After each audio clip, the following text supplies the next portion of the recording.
एक बार की बात है, एक लड़का था। उसका नाम सबल था, जो एक नगर में रहता था। वह अपने जीवन से बहुत निराश था। उसकी निराशा का कारण ये था कि वह अब तक अपने जीवन में कुछ नहीं कर रहा था। उसके माता पिता उसे ताने मारते थे कि आपके सभी मित्र कुछ न कुछ कर रहे हैं, लेकिन आप अभी भी घर बैठे हैं। दोस्तों के बीच में अक्सर उसका मजाक उड़ाया जाता था। वह कहीं भी जाता तो लोग उससे पूछते थे कि आप क्या कर रहे हो। उसे यह बताने में भी शर्म आ रही थी कि वह कुछ नहीं कर रहा है। धीरे धीरे उसने रिश्तेदारों से मिलना जुलना कम कर दिया और लोगों से मिलना भी बंद कर दिया। वह ज्यादातर समय घर पर ही रहता। वह अकेले रोता है और भगवान को कोसता है और अपनी किस्मत को दोष देता है। अब उसे अपना जीवन बोझ लगने लगा था। कभी कभी वह सोचता कि कब तक वह कुछ करने योग्य बनेगा, और फिर वह सोचता कि जिंदा रहने से अच्छा है मर जाना। एक दिन जब वह नगर की एक गली से गुजर रहा था, तभी उसने देखा कि एक गुरुजी दुख और परेशानियों पर उपदेश दे रहे हैं। वह भी उस भीड़ में सबसे पीछे बैठ गया और गुरु के प्रवचन सुनने लगा। गुरुजी कह रहे थे, दुख एक शिक्षक की तरह है जो हमें जीवन की सच्चाई दिखाता है और हमें जीने का सही तरीका सिखाता है। आप चाहो तो जिंदगी जीना भी सीख सकते हो। गुरुजी उपदेश दे रहे थे, तुम चाहो तो कुछ भी हासिल कर सकते हो, और अगर चाहो तो एक कोने में बैठकर रो सकते हो। इन सभी बातों को सबल ध्यान से सुन रहा था, लेकिन गुरु की बातें उसे पसंद नहीं आई। उसने खड़े होकर कहा, कुछ भी सिखाने से दुख दूर नहीं होता, इसमें केवल दर्द होता है। दुख की पीड़ा अनंत है। ऐसा लगता है कि इसके बाद कुछ होने वाला नहीं है। इससे कुछ भी फर्क नहीं पड़ता। इसके सामने तो मौत भी छोटी लगती है। गुरु ने कहा, फिर तुम्हारा दुख क्या है? सबल ने उनके सामने अपनी सारी व्यथा सुनाई और पूछा, मेरे दुख का कोई उपाय है तुम्हारे पास? यह सुनकर गुरु मुस्कुराए और बोले, तुम उस दिन मेरे पास आना जब आपके जीवन में वास्तविक दुख हो। मैं आपकी समस्या का समाधान अवश्य करूंगा। यह कहकर गुरुजी वहां से चले गए। सबल ने सोचा, कहीं मेरा दुख नकली तो नहीं है? क्या मैं जिस दर्द से गुजर रहा हूँ वह नकली है? मेरा दुख कोई नहीं समझ सकता। जब माँ बाप नहीं समझते तो गुरु क्या समझेगा? अपने दुखों से व्यथित होकर सबल ने एक फैसला लिया कि वह कुछ करेगा। सबल ने एक छोटा सा व्यवसाय शुरू किया, पर उसे सफलता नहीं मिल रही थी, लेकिन उसके घर वाले खुश थे कि वह कुछ तो कोशिश कर रहा है। वह अपने व्यवसाय में लगा रहा और धीरे धीरे उन्हें सफलता मिलने लगी। फिर उसने गति पकड़ी और केवल 3 साल के अंदर ही वह एक बड़ा बिजनेसमैन बन गया। अब सबल के आसपास ऐसे कई लोग थे जो उसकी परवाह करते थे। अब उसके परिवार के सदस्य भी उसकी तारीफ करते नहीं थक रहे थे। दिन ब दिन उसके मित्रों की संख्या बढ़ती जा रही थी। अब वह अपनी जिंदगी में बहुत खुश था। उसके कुछ दोस्तों ने उसे सलाह दी कि जब आप एक बड़ा बिजनेसमैन बनकर बहुत खुश हैं, तो जरा सोचिए आपको कितनी खुशी होगी अगर आप इस शहर और इस राज्य के सबसे बड़े बिजनेसमैन बन जाते हैं। कितने लोग आपसे जुड़ना चाहेंगे, आपकी कितनी बड़ी ख्याति होगी, और स्वयं राजा भी आपसे दोस्ती करना चाहेंगे और जरूरत पड़ने पर ही आपसे पैसे उधार लेंगे। दोस्तों की ये बात सबल के मन में बैठ गई। अब वह और पैसे कमाने की कोशिश करने लगा, लेकिन उसे यह सब बहुत जल्दी चाहिए था। वह समय बर्बाद नहीं करना चाहता था। उसका अधिकांश समय इन चीजों को प्राप्त करने में लगने लगा। इसीलिए वह ऐसे काम करने लगा जो सही नहीं थे। उसने बड़ा उधार लेना शुरू कर दिया। उसके दोस्तों से पैसे की मात्रा और अधिक मुनाफा कमाने के लालच में वह अपने माल में मिलावट करने लगा। उसने अन्य व्यापारियों के खिलाफ भी साजिश रची और उन्हें डराया धमकाया। जैसे उसके दोस्त कहते थे वैसा ही करता था। वो इन तरीकों से ज्यादा पैसा कमा रहा था, पर अब उसके जीवन में पहले जैसा चैन न था। उसके मन की शांति गायब हो गई थी और वह रात को सो नहीं पा रहा था। वह सदमे में रहता था। वह सब कुछ पाकर भी अब उसे किसी भी चीज में सुख नहीं मिल रहा था। एक दिन सबल अपनी गाड़ी से कहीं जा रहा था, तभी रास्ते में उसे गुरुजी का आश्रम दिखाई दिया। वह रुका और गुरु के पास जाकर बोला, गुरुजी, आपने मुझे अपने पास आने के लिए कहा था जब मेरे जीवन में वास्तविक दुख आए। अब मैं बहुत दुखी हूँ कि मेरी नींद हराम हो गई है, मुझे कहीं भी शांति नहीं मिल रही है। इस प्रकार सबल ने अपनी सारी समस्या गुरुजी को बता दी। गुरुजी ने कहा, जब तुम पहली बार मुझसे मिलने आए थे तब भी तुम किसी दुख में थे, अपने उस दुख से क्या सीखा? सबल ने कहा कि सिर्फ सोचने और चिंता करने से कुछ नहीं होता, आपकी दृष्टि को सच करने के लिए यह कार्रवाई करता है, और सिर्फ काम करने से कुछ नहीं होता, परिणाम भी मिलना चाहिए। जब आपको लगता है कि आपका लक्ष्य हासिल नहीं होने वाला है, तब राह में चाहे कितनी भी मुश्किलें आ जाए, मन कितना भी निराश क्यों ना हो, कितना भी लगता हो कि अब कुछ नहीं होने वाला है, तब भी विश्वास करें, मैं जो भी कर रहा हूँ उसमें अवश्य सफल होऊंगा। लोग केवल सफल लोगों का सम्मान करते हैं, कोई कितना भी अच्छा क्यों ना हो, वह हमेशा लोगों की नजरों में बोझ बने रहते हैं। ये सब सुनकर गुरुजी मुस्कुराए और बोले, जब आपके पास ये सब है तो वास्तविक दुख नहीं है। आपके जीवन में वास्तविक दुख आए तब मेरे पास आ जाना, मैं उसे ठीक कर दूंगा। सबल ने जाते समय गुरुजी को सोने से सिक्कों का भरा घड़ा भेंट किया। घड़े को देखकर गुरुजी ने कहा कि ये मेरे किसी काम का नहीं, उस पेड़ के नीचे गड्ढा खोदकर गाड़ दो। सबल ने घड़े को पेड़ के नीचे दबा दिया जैसा कि गुरु ने बताया और वहां से चला गया। कुछ दिनों से कारोबार ठीक चल रहा था, लेकिन व्यापार के गलत तरीके के कारण धीरे धीरे उसे व्यापार में घाटा होने लगा। उसकी सारी धन दौलत धीरे धीरे खत्म होने लगी और एक दिन ऐसा भी आया जब उसके पास कुछ भी नहीं बचा और उस पर कर्ज का बोझ चढ़ गया, क्योंकि उसने अपना सारा कर्ज अपने दोस्तों से लिया था। उसने सोचा कि उसके दोस्त बुरे वक्त में उसके साथ खड़े होंगे, लेकिन ऐसा कुछ नहीं हुआ। जैसे ही बुरा वक्त आया, दोस्त पहले उससे कर्ज मांगने लगे।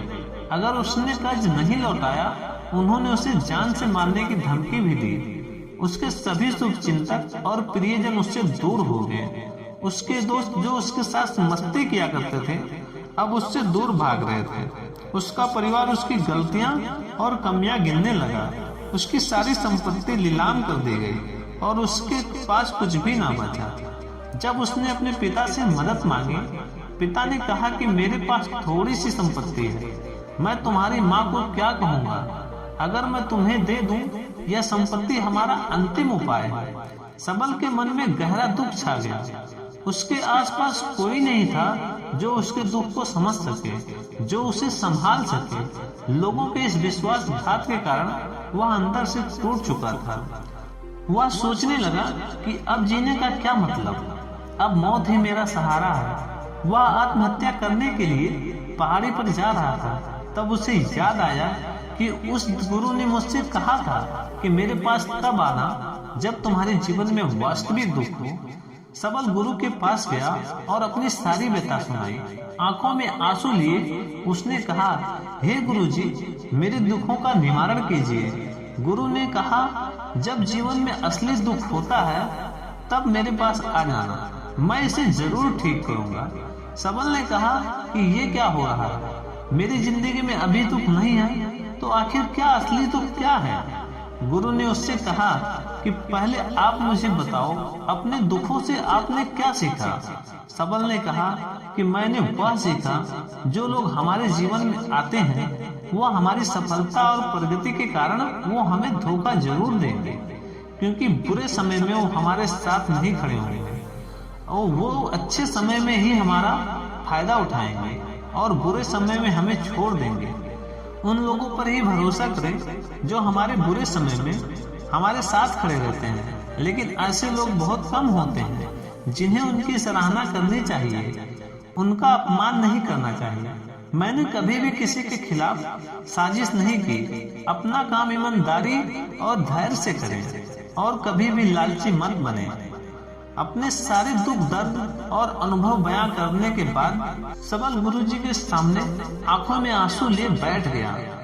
कुछ देर बाद गुरुजी उठे और पेड़ के नीचे से एक गड्ढा खोदा और घड़ा निकाल लिया जो सोने के सिक्कों से भरा हुआ था। उसने सबल को देखकर कहा, मेरे पास तब आना जब तुम्हारे जीवन में वास्तविक दुख हो। सबल ने अपने गुरु को धन्यवाद किया और उन्हें प्रणाम किया और वहां से चला गया। उस पैसे से उसने एक छोटा सा व्यवसाय शुरू किया। अब वह छोटा व्यापारी बनकर भी खुश था। उसने पूरी लगन और ईमानदारी से कारोबार किया। जल्द ही वह अपने शहर का एक बड़ा बिजनेसमैन बन गया। उसका जीवन सुख सुविधाओं से भरा हुआ था। लेकिन कोई कितना भी अच्छा क्यों ना हो, लेकिन जीवन में दुख आता है तो सबल के जीवन में भी दुख आए। उसके माता पिता के मृत्यु के रूप में वो दोनों ही एक दिन मर गए। सबल अपने माता पिता से बहुत प्यार करता था, इसीलिए उनके निधन से उन्हें गहरा सदमा लगा। अंतिम संस्कार किया गया। वहां उसने अपने माता पिता के शव को जलता हुआ देखा तो उसका मन बेचैन हो उठा। उसके मन में कई सवाल उठने लगे। वह घर वापस आया, इसीलिए उसने अपने माता पिता के घर और संपत्ति को देखा जिसके लिए उसके पिता हमेशा लड़ते थे। आज वो छूटा पड़ा है। उन्होंने देखा कि उनकी देखभाल के लिए इसके लिए लड़ने वाले इस दुनिया से चले गए। उसके पिता ने जो भी कुछ कमाया था वह यहीं का यहीं रह गया। एक दिन पहले तक उसके पिता मारपीट करते थे किसी के साथ उनकी संपत्ति के लिए। आज वो खुद इस दुनिया से चले गए। उसका मन ऐसे अनेक बॉन्डरों में था।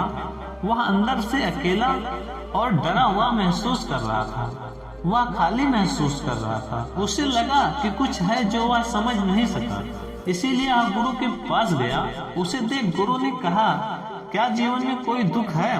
सबल ने कहा, वैसे तो जीवन में कोई दुख नहीं है, सब कुछ अच्छा चल रहा है, लेकिन आज मेरे माता पिता का देहांत हो गया।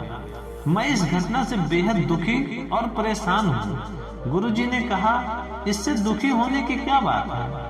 एक दिन सबको मरना है, मुझे भी मरना है, एक दिन तुझे भी मरना है। शायद तुम कल ही मर जाओ या आज ही मर सकते हो। सबल ने कहा, क्या कह रहे हैं गुरुजी? मैं भी मर जाऊंगा, लेकिन मैं अभी जवान हूँ।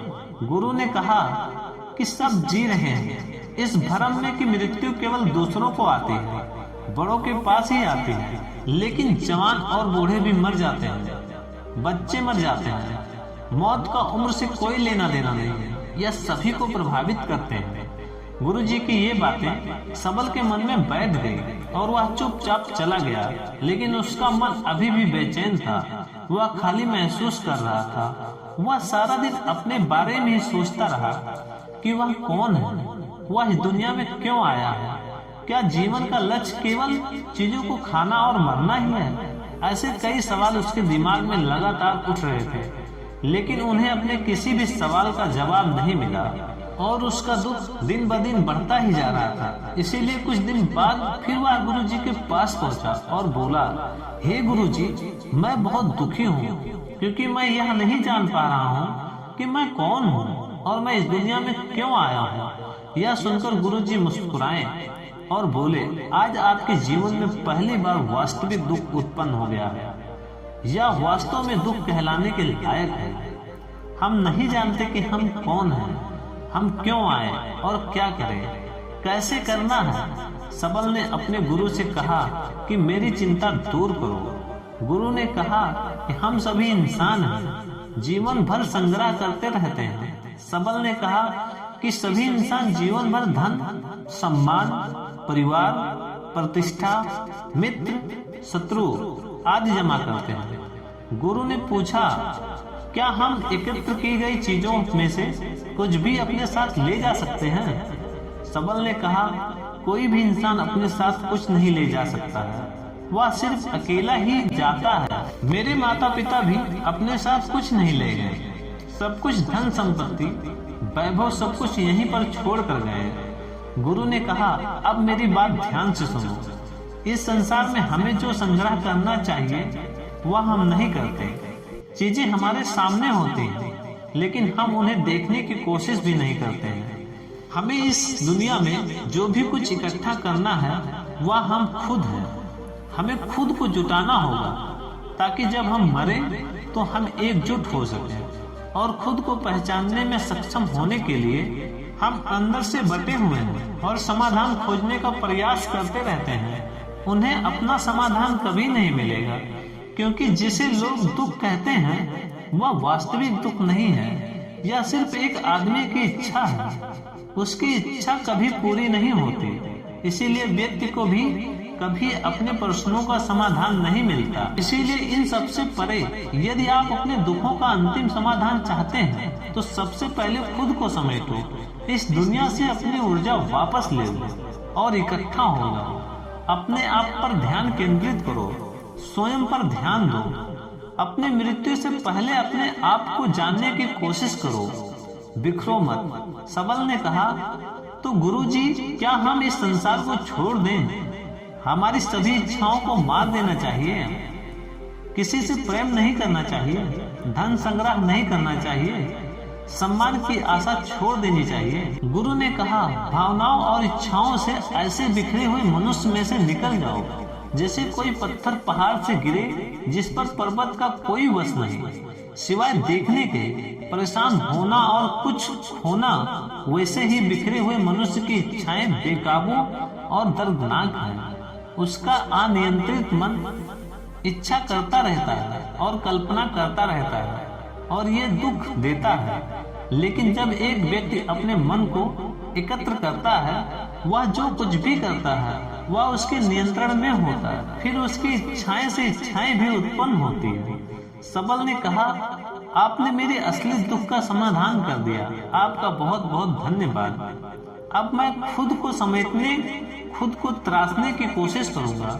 गुरु ने कहा कि मानव शरीर में बहुत ऊर्जा और शक्ति है, लेकिन यह फालतू के कामों में बटा हुआ है, बेकार की बातों में लगा हुआ है। यह एक बहुत ही शक्तिशाली मशीन की तरह है, एक बच्चे के हाथ में रखा जा रहा है और वह बिना सोचे समझे अपनी शक्ति बर्बाद कर रहा है और बिना किसी नियंत्रण के।